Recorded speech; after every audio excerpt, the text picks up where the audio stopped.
Kamusta mga brad? Okay lang ba kayo dyan? Sa video ito ay atin naman pag-uusapan ng isang babaeng nalaglag 10,000 feet sa Amazon rainforest mula sa sinasakyan niyang eroplano na nag-crash. Aalamin natin kung paano siya nakaligtas mula sa pagkakabagsak at paano siya nakasurvive sa Amazon forest ng 11 days. Kung bago ka lang sa aking channel, i-click mo ang subscribe button at notification bell para updated ka sa mga video na gaya nito. May isang babae na ang pangalan ay Julian Köpke. Tamang narinig nyo, Köpke. Yan ang tamang pag-pronounce.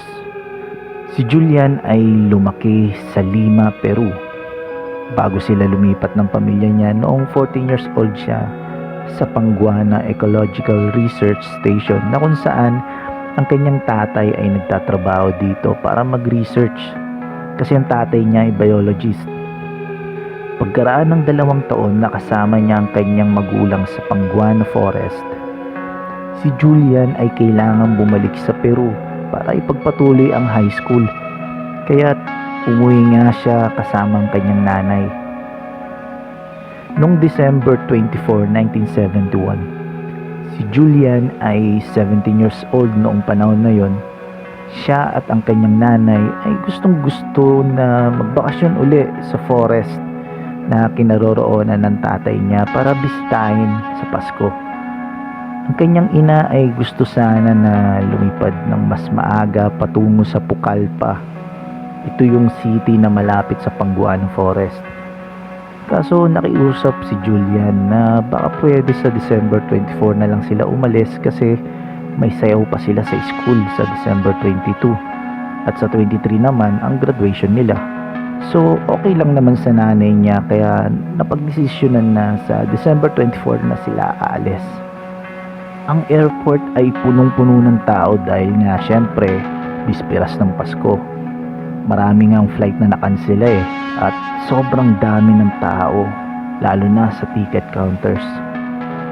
Noong alas 11 na ng umaga, nakapag-board na sila. Si Julian ang nakaupo sa tabing bintana, nasa tabi naman niya ang nanay niya. Noong nag-take off na yung eroplano, mga 30 minutes na itong nasa impapawid ay dumating na ang sandwich at drinks nila para mag-almusal. 10 minuto naman ang nakalipas ay nagsalita ang flight attendant na sila ay dadaan sa isang thunderstorm, kaya't maghanda daw. Kalaunan, ang liwanag sa kalangitan ay nabalutan ng malalakas na kidlat na makikitang bumabagsak sa iba't ibang direksyon. Ang mga tao ay nagpapanik na at ang eroplano ay nagsishake na ng malakas. Ang mga bagay ay naglalaglagan na mula sa itaas na locker sa may uluhan. Pati nga mga tray ng sandwich ay nililipad na ng hangin at pati mga drinks ng pasahero ay nagsisipagtapunan na. Ang lahat ng pasahero ay nagsisigawan at nag-iiyakan na noong oras na yun. Sabi ng nanay niya, sana maging okay din ang lahat. Nakita niya na kalmado lang ang nanay niya. Siguro gusto rin ng nanay niya na palakasin ang loob ni Julian kaya pinipilit niyang ipakita sa anak na maging mahinahon. Nakita ni Julian ang nakakasilaw na liwanag na tumama sa pakpak ng eroplano na sinasakyan nila. Sobrang bilis ng pagbaba nito, walang tigil sa kakasigaw ng mga tao hanggang sa tumigil ng tunog ng makina. Habang dumadaos ito, ang bawat bahagi ng eroplano ay nagbabaklasan at ang kanyang inuupuan ay humiwalay sa eroplano at nahulog ito kasama siyang nakaupo habang naka-seatbelt. Nawalan niya siya ng malay habang bumabagsak ito at bumagsak siya sa gitna ng forest. Ito ang Amazon Forest na kilala sa pinakamalaking kagubatan sa buong mundo. Nung nagkamalay siya, hirap na hirap siya makatayo. Hinanap niya ang nanay niya na wala na sa tabi niya. Nung nakita niya yung upuan na kasama niya sa pagbagsak, ay pinuntahan niya ito ng pagapang na nakita niya puno na ito ng putik. Dito siya nagpahinga at nagpalipas ng ilang umaga at gabi. Si Julian ay may mga bali sa buto, sa bandang balikat, may mga malalalim na sugat sa kamay at paa. Pero hindi niya ito ininda dahil iniisip niya noong mga panahong yun na kailangan niya makasurvive at makaalis sa gubat na pinagbagsakan niya. Kaya feeling ni Julian ay nag-iisa na lang talaga siya at malabo na siyang ma-rescue. Habang naghahanap siya ng pagkain ay nakita siya ng isang bag sa lugar kung saan bumagsak ang eroplano. At ang bag na natagpuan niya ay puno ng candies. Natuwa siya dahil pwede niya itong pagkain para sa mga susunod na araw. Isang araw ay nakarinig siya ng tunog ng agos ng tubig na nagbigay pag-asa sa kanya.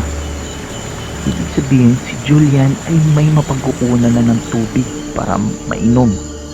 Pero hindi naging madali kay Julian ang mamuhay dito dahil sa Amazon Forest ay delikadong lugar. Dahil dito'y punong-puno ng mababangis at mapanganib na hayop tulad ng jaguar na gutom, buwayang may matatalim na ngipin, makamandag na ahas at kung ano-ano pa. Anytime pwede pa siyang maka-encounter ng mga grupo o tribo na sobrang territorial o tinatawag na untouchable tribes. Kasi marami talaga nun dito at baka bigla na lang siyang atakihin at bihagin. Tapos sobrang laki at taas pa ng mga puno, matataba pa.